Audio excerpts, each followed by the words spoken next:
The intelligent investor. लेखक Benjamin Graham. अध्याय 13। 4 अब सूचीबद्ध कंपनियों की तुलना। ई बिजनेस। एक निवेशक के रूप में जैसे कि ग्राहम ने किया, वे 4 शेयरों को चुनकर उनकी 31 दिसंबर 1999 को रिपोर्ट की गई संख्याओं का उपयोग करके उनकी विरोधाभासी रूप से तुलना की। यह एक ऐसा समय होता है जो हमें शेयर बाजार में दर्ज मूल्यांकन के सबसे कठोर चरम दृश्यों को देखने में सक्षम बनाता है। इमर्सन इलेक्ट्रिक इंक, जिसका शेयर टिकट नाम EMR है, इसे 1890 में स्थापित किया गया था। यह ग्राहम की मूल चौकड़ी का एकमात्र जीवित सदस्य है।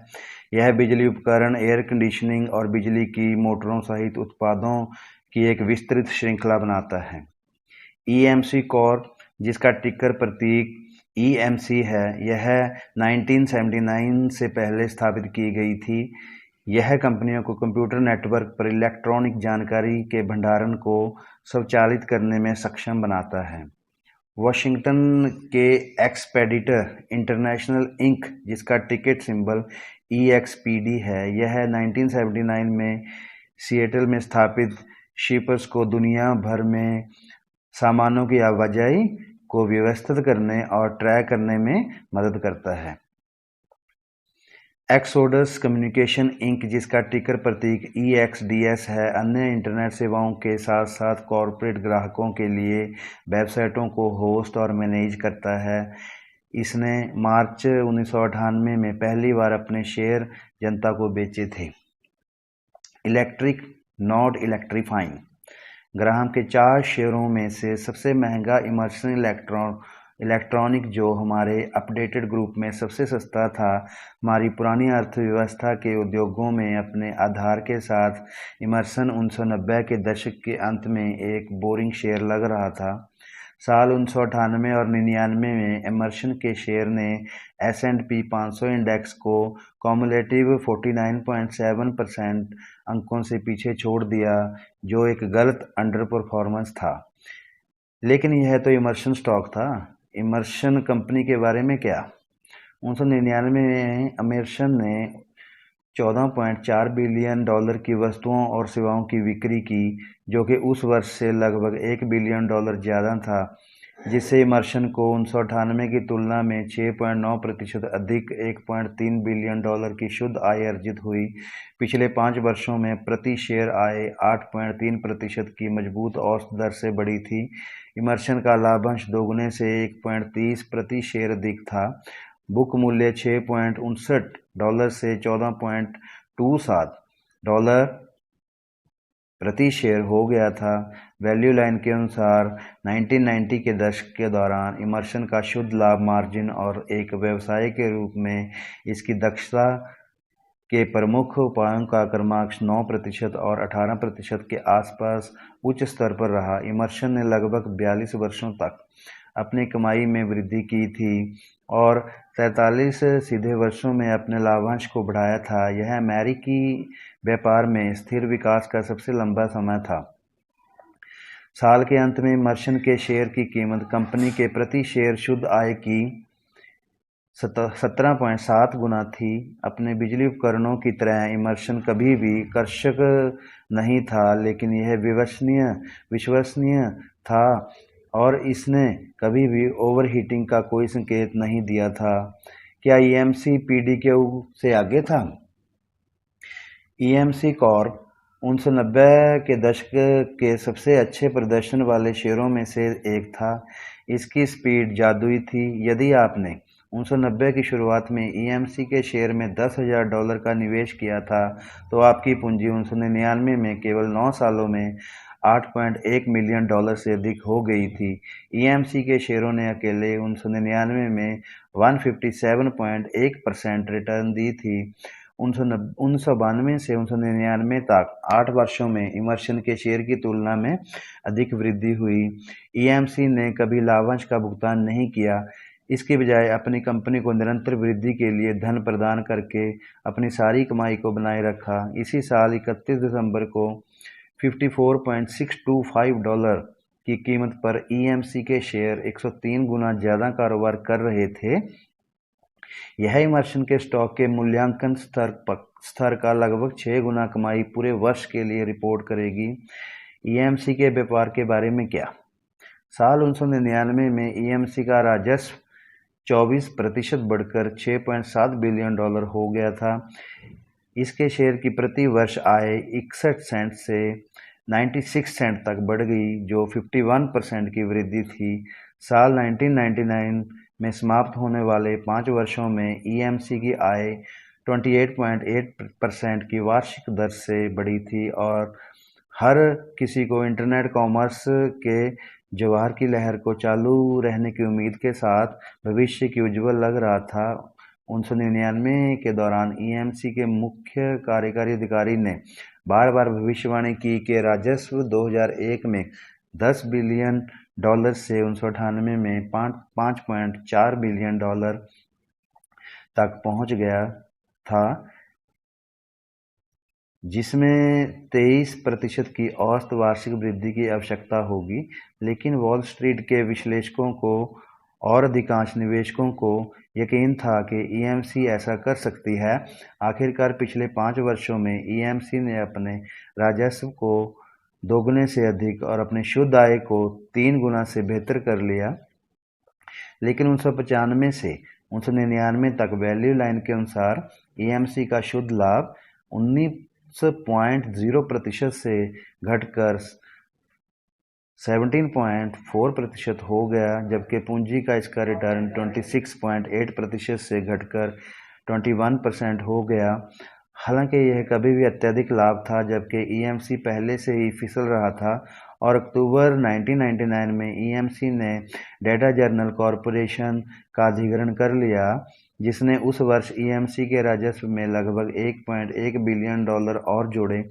अब डेटा जर्नल से लाए गए अतिरिक्त राजस्व को घटाकर हम देख सकते हैं कि 1998 में EMC के मौजूदा व्यवसायों की मात्रा $5.4 बिलियन से बढ़कर 1999 में केवल $5.6 बिलियन हो गई, जो केवल 3.6% की वृद्धि थी। दूसरे शब्दों में EMC की वास्तविक विकास दर लगभग 0 थी या 0 थी, यहाँ तक कि एक साल में जब Y2K कंप्यूटर बग के डर ने कई कंपनियों को नई तकनीक पर रिकॉर्ड राशि खर्च करने के लिए प्रेरित किया था।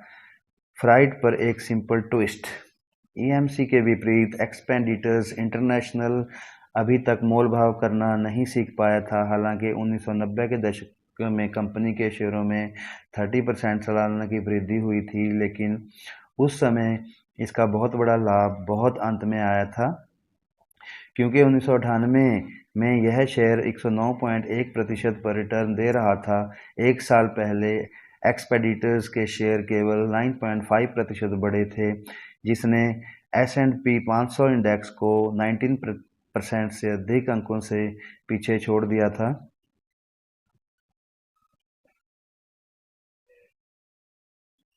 व्यापार के बारे में क्या? एक्सपेडिटर वास्तव में तेजी से बढ़ रहे थे। 1995 के बाद इसका राजस्व औसत वार्षिक दर 19.8% तक बढ़ गया। 1999 के अंत में $1.4 बिलियन से अधिक की अवधि में लगभग 3 गुना और प्रति शेयर आय 25.8% सालाना की वृद्धि हुई थी, जबकि लाभांश 27% वार्षिक क्लिप में बढ़ गया था। एक्सपेंडिटर्स का कोई दीर्घकालिक ऋण भी नहीं था और इसकी कार्यशील पूंजी 1995 के बाद से लगभग दोगुनी हो गई थी। वैल्यू लाइन के अनुसार एक्सपेंडिटर्स का बुक मूल्य प्रति शेयर 129% बढ़ गया था और पूंजी पर इसका प्रतिफल 1/3 से 21% तक बढ़ गया था। किसी भी मानक के द्वारा एक्सपेडिटर्स एक शानदार व्यवसाय था, लेकिन छोटी माल फॉरवर्डिंग कंपनी जिसका आधार सिएटल में है और एशिया में इससे कई संचालन हैं और वॉल स्ट्रीट पर सभी अज्ञात थे। इसके केवल 32% शेयर संस्थागत निवेशकों के स्वामित्व में थे। वास्तव में एक्सपेडिटर के पास केवल 8500 शेयरधारक थे, जो 1999 में दोगुना होने के बाद इसके शेयर की कीमत 39 गुना हो गई थी। शुद्ध आय वाले एक्सपोर्टर साल भर तक कमाते थे, लेकिन ईएससी के मूल्यांकन से नीचे। The promised land. 1999 के अंत तक एक्सपोर्टर्स कम्युनिकेशन ने अपने शेयरधारकों को सीधे दूध और शहद की भूमि पर ले जाने के लिए कहा था। इसका स्टॉक 1999 में 1005.8% बढ़ गया। इससे इस तरह समझें कि अगर आपने इसमें चालू वर्ष में 1 जनवरी को $10,000 का निवेश किया था, तो 31 दिसंबर को इसका मूल्य $1,10,000 से अधिक हो गया था। वॉल स्ट्रीट के प्रमुख इंटरनेट स्टॉक विश्लेषक मैरिल लिंच के बेहद प्रभावशाली हेनरी ब्लोटेड सहित भविष्यवाणी कर रहे थे कि आने वाले वर्ष में स्टॉक 25% से 125% तक बढ़ जाएगा। और सबसे अच्छी बात यह है कि एक्सोडम के लगभग कब्जा करने के बाद ऑनलाइन व्यापारियों की नज़र में यह तथ्य था कि स्टॉक ने 1999 के दौरान 2 से 5 के लिए या 2 से 1 के लिए 3 बार विभाजित किया था। 2 के लिए 1 स्टॉक विभाजित में कंपनी दोगुनी हो जाती है, जो इसके शेयरों की संख्या दोगुनी और कीमत को आधा कर देती है। हालांकि एक शेयरधारक के पास उसके शेयरों की संख्या उसी कीमत में दोगुनी हो जाती है। उसके बारे में क्या शानदार है। कल्पना कीजिए, आपने मुझे 1 पैसा दिया और मैंने फिर आपको 2 निकल वापस दिए और पूछा, क्या आप अब अमीर नहीं लग रहे हैं? आप शायद ये निष्कर्ष निकालेंगे कि मैं एक मूर्ख था, या कि आपने आपके साथ व्यापार करके गलती की थी। और फिर भी .com स्टॉक 1999 के अनुवाद में ऑनलाइन व्यापारियों ने ठीक उसी तरह काम किया जैसे 2 निकल्स एक के साथ 1 से अधिक मूल्य के होते हैं। वास्तव में यह बस एक खबर है कि एक शेयर 2 में विभाजित होगा तो तुरंत अपने शेयरों को 20% या उससे अधिक ड्राइव कर सकता है, क्योंकि ज़्यादा शेयर मिलने से लोग अमीर हो जाते हैं। जनवरी में एक्सोडम के 100 शेयर खरीदने वाले किसी ने उन्हें अप्रैल के स्टॉक के विभाजन के समय 200 में बदल दिया। फिर वे 200 अगस्त में 400 में बदल गए, तब 400 दिसंबर में 800 हो गया। इन लोगों को यह महसूस होने के लिए रोमांचकारी था कि उन्होंने पहले स्थान पर 100 के मालिक के लिए 700 और शेयर प्राप्त कर लिए थे। उनके लिए ऐसा महसूस हुआ कि पाया गया पैसा कभी भी ऐसा लगता है कि प्रति शेयर की कीमत में प्रत्येक विभाजन के साथ आधे में कटौती की गई थी। दिसंबर 1999 में एक अलग एक्सपोर्टर शेयरधारक जो उन्हें हैंडल द्वारा दिया गया था, उसमें एक ऑनलाइन संदेश बोर्ड था जिस पर लिखा था कि अगर मैं 80 साल की उम्र तक इन शेयरों को धारण करने जा रहा हूं, तो इसके बाद अगले वर्षों में मैं इसके सैकड़ों बार विभाजित होने के बाद मैं सीईओ बनने के करीब हूं। एक्सोडम्स व्यापार के बारे में क्या? ग्राहम तो इसे एक मैट सूट पहनकर व एक 10 फुट के डंडे से भी इसे नहीं छुआ होगा। एक्सोडम्स का राजस्व 1998 में $52.7 मिलियन से बढ़कर 1999 में $242.1 मिलियन हो गया था, लेकिन 1999 में उनके राजस्व में $130.3 मिलियन का नुकसान हुआ था, जो कि पिछले साल की तुलना में दोगुना था। कंपनी का कुल ऋण $2.6 बिलियन था और वह नकदी के लिए इतना भूखा था कि उसने अकेले दिसंबर के महीने में ही $971 मिलियन उधार लिया था। एक्सोडस की वार्षिक रिपोर्ट के अनुसार नई उधारी आने वाले वर्ष में अपने ब्याज भुगतान के लिए $50 मिलियन से अधिक जोड़ेगी। कंपनी ने $156 मिलियन की नकदी के साथ 1999 की शुरुआत की और नए वित्त पोषण में $1.3 बिलियन जुटाने के बाद भी वर्ष का समापन $1 बिलियन के नकद शेष के साथ किया, जिसका अर्थ था कि उसने व्यवसायों ने 1999 के दौरान $400 मिलियन से अधिक की नकदी को निकाल लिया था या निगल लिया था। एक कंपनी कैसे एक ऐसी स्थिति में कब और ऋण का भुगतान कर सकती है, लेकिन निश्चित रूप से ऑनलाइन व्यापारियों को यह बताया गया था कि कंपनी स्वस्थ थी, जिसका स्टॉक तेजी से बढ़ रहा था। इस स्टॉक का नाम लॉन्च पैड 1999 नाम का उपयोग करने के बाद एक व्यापारियों को धोखा दिया गया जो अनंत तक वह उसे आगे और बढ़ाना जारी रखेगा। लॉन्च पैड की मूर्खतापूर्ण भरी भविष्यवाणी की अनंतता से परे थी, जो कि ग्राहम की क्लासिक चेतावनियों में से एक का सही अनुस्मारक। आज का निवेशक में ग्राहम हमें बताते हैं, जो भविष्य की आशंका से इतना चिंतित हो कि वह पहले से ही इसके लिए सुंदर भुगतान कर रहा हो, और इसके लिए उसने इतने अध्ययन और देखभाल के साथ जो अनुमान लगाया हो जो वास्तव में पूरा हो सकता है, लेकिन फिर भी उसे कोई लाभ नहीं हो रहा हो, तब उसे इस हद तक असफल हो जाना चाहिए कि जब वह वास्तव में एक अस्थायी और शायद स्थायी नुकसान का सामना कर सकता है। Where the S and ups, जहां ईएस अंत किया गया है। आइए जानते हैं कि साल 1999 के बाद इन 4 शेयरों ने कैसा प्रदर्शन किया। इमर्सन इलेक्ट्रॉनिक ने 2000 में 40.7% रिटर्न हासिल किया। हालांकि 2001 और 2002 दोनों सालों में शेयरों ने पैसे खो दिए, फिर भी वे 1999 के अपने अंतिम मूल्य से 4% से कम पर साल 2002 को पूरा किया। 2000 में ईएमसी भी 21.7% रिटर्न के साथ बढ़ा, लेकिन 2001 के शेयरों में 79.4% और 2002 में एक और 54.3% की गिरावट आई। इसने उन्हें 1999 के अंत में अपने स्तर से 88% नीचे तक छोड़ दिया। 2001 तक राजस्व में $10 बिलियन के पूर्वानुमान का क्या हुआ?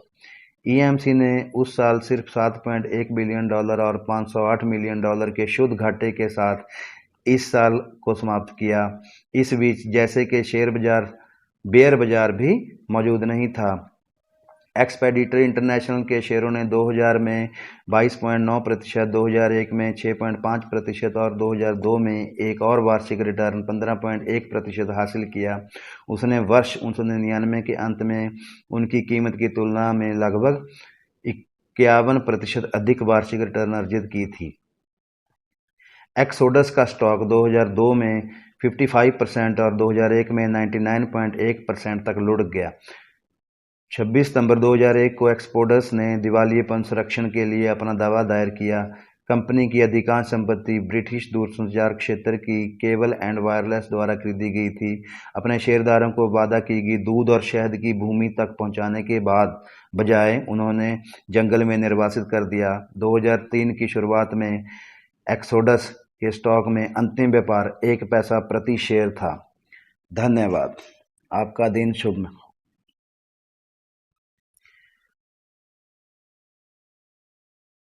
नमस्कार। द इंटेलिजेंट इन्वेस्टर, लेखक बेंजामिन ग्राहम। अध्याय 17, 4 अत्यंत शिक्षाप्रद मामले। बुद्धि के देवता वार्डन विनाश के राजा के पास गए और उनसे हाथ जोड़कर यह जानने की मांग की कि अराजकता पर कैसे नियंत्रण हो सकता है। विनाश ने कहा, मुझे अपनी बाईं आंख दे दें, तब मैं आपको इसका जवाब दूंगा। बिना किसी हिचकिचाहट के बुद्धिमानी के देवता वार्डन ने अपनी बाईं आंख निकालकर उसे दे दी और कहा, अब मुझे बताओ। ट्रोल ने कहा कि जो रहस्य है उसे आप दोनों आंखों से देख सकते हैं। John Gardner. और अधिक परिवर्तन। एक ओवरप्राइस्ड विशालकाय एक साम्राज्य निर्माण समूह, एक विलय जिसमें एक छोटी फर्म ने एक बड़ा काम संभाला। मूल रूप से बेकार कंपनी में शेयरों की प्रारंभिक सार्वजनिक पेशकश पिछले कुछ वर्षों में ग्राहम के कुछ उच्च नियम या उच्च नए मामले को एक नया विश्लेषण या विश्वकोश प्रदान किया। यहाँ एक नमूना है। ल्यूसेंट पारदर्शी नहीं। साल 2002 के मध्य में ल्यूसेंट टेक्नोलॉजीज इंक के पास किसी अन्य अमेरिकी स्टॉक की तुलना में अधिक निवेशक थे, जो मार्केट कैपिटलाइजेशन $192.9 बिलियन के साथ यह अमेरिका में 12वीं सबसे बड़ी मूल्यवान कंपनी थी। क्या यह विशाल मूल्यवान कंपनी उचित था? 30 जून 2002 या 2000 को समाप्त वित्तीय तिमाही में ल्यूसेंट की वित्तीय रिपोर्ट की कुछ मूल बातों पर नजर डालते हैं। ल्यूसेंट की रिपोर्ट के एक निकट रीडिंग में एक अनुत्तरित टेलीफोन स्विच बोर्ड की तरह खतरे की घंटी बजती है। ल्यूसेंट ने 4.8 बिलियन डॉलर में एक ऑप्टिकल उपकरण आपूर्तिकर्ता कैरोमैटिक नेटवर्क्स को खरीदा था, जिसमें 4.2 बिलियन डॉलर गुडविल या बुक वैल्यू से ऊपर लागत थी। कैरोमैटिक में 150 कर्मचारी थे, लेकिन इसका कोई ग्राहक नहीं था। वह इसका राजस्व भी शून्य था, इसलिए गुडविल शब्द अपर्याप्त लगता है। शायद होप चेस्ट शब्द अधिक सटीक है। यदि क्रोमैटिक के एम्ब्रॉयनिक प्रोडक्ट ने काम नहीं किया तो ल्यूसेंट को गुडविल को उलटना होगा और भविष्य की कमाई के लिए इसे चार्ज करना होगा। एक फुटनोट ने खुलासा किया कि ल्यूसेंट ने अपने उत्पादों को खरीदने को 1.5 बिलियन डॉलर का उधार लिया था।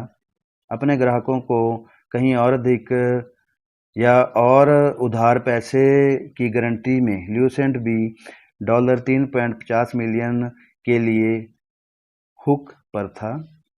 इन ग्राहक लोन की कुल संख्या एक वर्ष में दोगुनी हो गई थी। यह हमें बताता है कि ल्यूसेंट के उत्पादों को खरीदने के लिए खरीदार नकदी से बाहर चल रहे थे। क्या होगा अगर वे अपने ऋण का भुगतान करने के लिए नकदी से बाहर भाग गए? अंत में ल्यूसेंट ने नए सॉफ्टवेयर को कैपिटल एसेट के रूप में विकसित करने की लागत का इलाज किया, बल्कि एक एसेट के बजाय यह एक रूटीन बिजनेस एक्सपेंस नहीं था जो कमाई से आना चाहिए।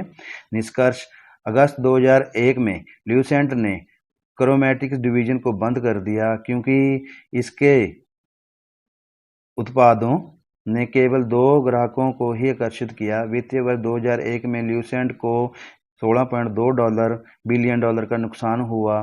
वित्तीय वर्ष 2002 में इसने $11.9 अरब का और नुकसान हुआ। उन नुकसानों में मुख्य रूप से खराब ऋण और ग्राहक वित्तीय पोषण के लिए प्रावधान में $3.5 बिलियन, गुडविल से संबंधित हानि में $4.1 बिलियन, कैपिटल सॉफ्टवेयर से संबंधित आरोपों में $362 मिलियन। ल्यूसेंट का स्टॉक 30 जून 2002 को 15.062 पर वह 2002 में $1.26, जो 2-2.5 साल में बाजार मूल्य में लगभग $190 बिलियन का नुकसान उस पर समाप्त हुआ। अधिग्रहण के जादूगर।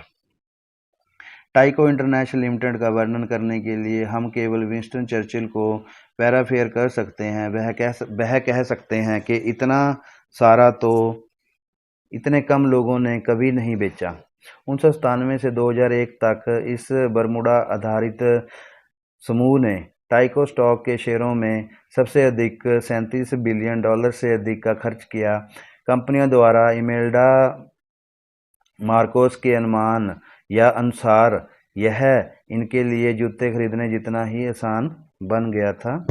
अकेले वित्तीय वर्ष 2000 में अपनी वार्षिक रिपोर्ट के अनुसार टाइको ने लगभग 200 कंपनियों का अधिग्रहण किया, जिसकी हर दूसरे दिन एक से अधिक की औसत थी। परिणाम: टाइको में तेजी से वृद्धि हुई। इसका राजस्व 5 वर्षों में $7.6 बिलियन से $34 बिलियन हो गया और ऑपरेटिंग इनकम $476 मिलियन के नुकसान के साथ $6.2 बिलियन का लाभ हुआ। आश्चर्य नहीं कि कंपनी का 2001 के अंत में कुल स्टॉक मार्केट मूल्य $114 बिलियन था।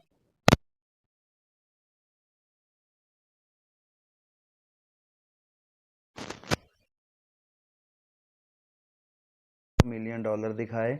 यह खर्च 3 मुख्य श्रेणी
सौदे की घोषणा करते हुए दोनों कंपनियों ने इसे सामानों का रणनीतिक विलय कहा। टाइम वार्नर के अध्यक्ष गेराल्ड एम. लेविन ने घोषणा की कि एओएल टाइम वार्नर के से जुड़े सभी के लिए अक्सर असीम थे और साथ ही अवसर भी बहुत असीम थे। सभी के लिए उन्होंने कहा, जो इसके शेयरधारक हैं उनके लिए भी। उन्मादीपूर्ण तरीके से उन स्टॉकों को अंततः इंटरनेट डार्लिंग का कैच मिल गया था।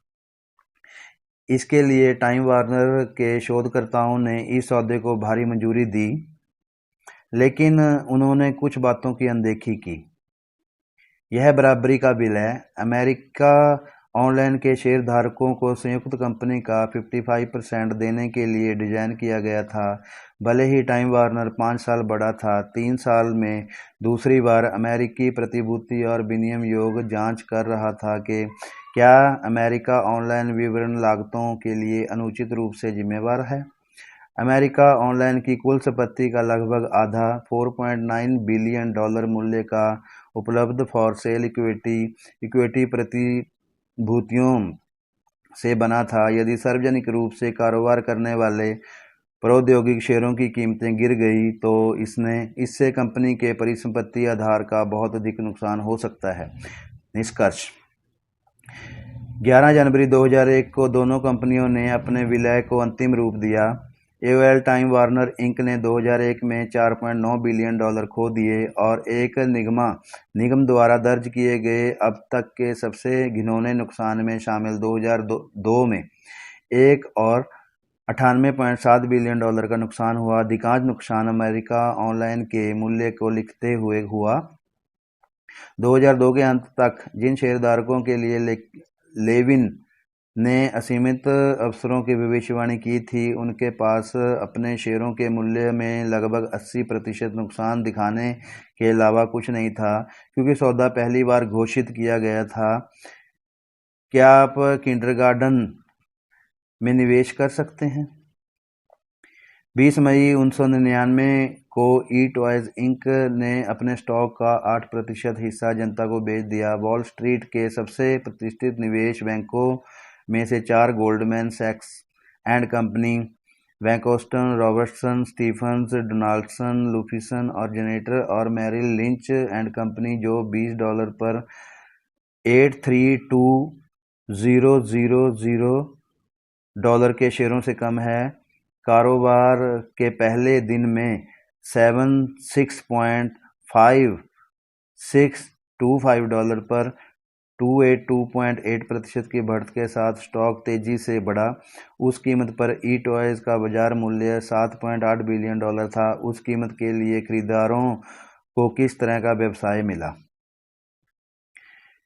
पिछले वर्षों में ई-टॉयज की बिक्री में 4261% की वृद्धि हुई थी और इसने अकेले पिछली तिमाही में 75,000 ग्राहक जोड़े थे। लेकिन अपने 20 महीनों के कारोबार में ई-टॉयज ने कुल $30.6 मिलियन की बिक्री की थी, जिस पर उसने $30.8 मिलियन का शुद्ध घाटा दिखाया था, जिसका अर्थ था कि ई-टॉयज हर डॉलर के खिलौने को बेचने के लिए $2 खर्च कर रहा था। आईपीओ प्रॉस्पेक्ट्स ने भी यह खुलासा किया कि ई-टॉयज एक और online operation baby center inc हो, जो पर्याप्त करने के लिए ऑफर की कुछ आय का उपयोग करेगा, जिसने पिछले वर्ष की तुलना में $4.8 मिलियन में $4.5 मिलियन का नुकसान उठाना था। और ई-टॉयज अपने प्रबंधन के लिए भविष्य में जारी करने के लिए सामान्य स्टॉक 40.6 मिलियन शेयर आरक्षित करेंगे। इसलिए अगर ई-टॉयज ने कभी पैसा कमाया है तो उसकी शुद्ध आय को 102 मिलियन शेयरों के बीच नहीं, बल्कि 143 मिलियन के बीच विभाजित करना होगा, जो भविष्य की कमाई को प्रति 1/3 से कम करके करना होगा। टॉयज आर के साथ ई-टॉयज की तुलना इसकी सबसे बड़ी प्रतिद्वंदी चुकाने वाला है। पूर्ववर्ती 3 महीनों में खिलौने आर ने शुद्ध आय में 27 मिलियन डॉलर कमाए थे और एक पूरे वर्ष में ई टॉयज़ की तुलना में 70 गुना अधिक माल बेचा था और फिर भी शेयर बाजार में खिलौने आर की तुलना में लगभग $2 बिलियन अधिक हैं। निष्कर्ष 7 मार्च 2001 को सार्वजनिक कंपनी के रूप में अपने संक्षिप्त जीवन में $398 मिलियन से अधिक का शुद्ध घाटा उठाने के बाद दिवालियेपन सुरक्षा के लिए ई टॉयज़ ने मामला दायर किया। स्टॉक जो अक्टूबर 1999 में $86 प्रति शेयर के स्तर पर था, आखिरी बार 1 पैसे के लिए कारोबार किया गया था। धन्यवाद। आपका दिन मंगलमय हो।